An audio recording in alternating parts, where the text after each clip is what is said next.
Gary Lineker's boycott has been addressed by ex-BBC boss Lord Burt, who insists he should abide by impartiality guidelines.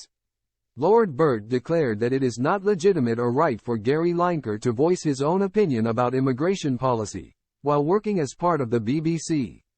The ex-BBC boss believes the Match of the Day star, who was suspended for 3 days, had breached impartiality rules. The matter had caused internal conflict at the time, with high-profile stars like Alex Scott stepping down from her own presenting slot that weekend as a show of solidarity for Gary. However, Lord Burt, who led the channel for 8 years back in the 1990s, was adamant of his view when he appeared before the Digital, Culture, Media and Sport Committee yesterday. "I have no doubt that the BBC guidelines are clear in respect of the issue at hand, and I am sorry to say that I think he breached them," he explained. Lord Burt continued, "Match of the Day is one of the most important BBC programs, and this is a well-established presenter. Yes, he was one of England's great centre forwards, but let's not kid ourselves.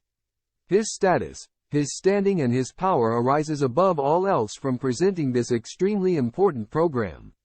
He added in his address to the committee that, although he felt Gary's actions had been inappropriate, he was sure that the BBC could recover its reputation for impartiality. "I don't ever think the damage in respect to the BBC is terminal because it has got too much credit in the bank," he vowed. "I have no doubt whatsoever that at the end of this the BBC's absolute commitment to impartiality will remain intact." His words come after critics including Carol Vorderman hit out at BBC chairman Richard Sharp for helping former PM and Tory leader Boris Johnson to secure a £800,000 loan. Gary had been under fire after describing the government's new measures against immigration as immeasurably cruel.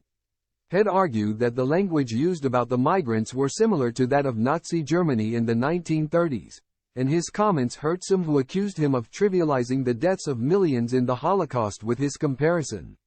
His axing from that weekend's Match of the Day caused a social media storm, with Alan Shearer, Jeremy Clarkson, Piers Morgan and Alex Scott among those standing in support of the star.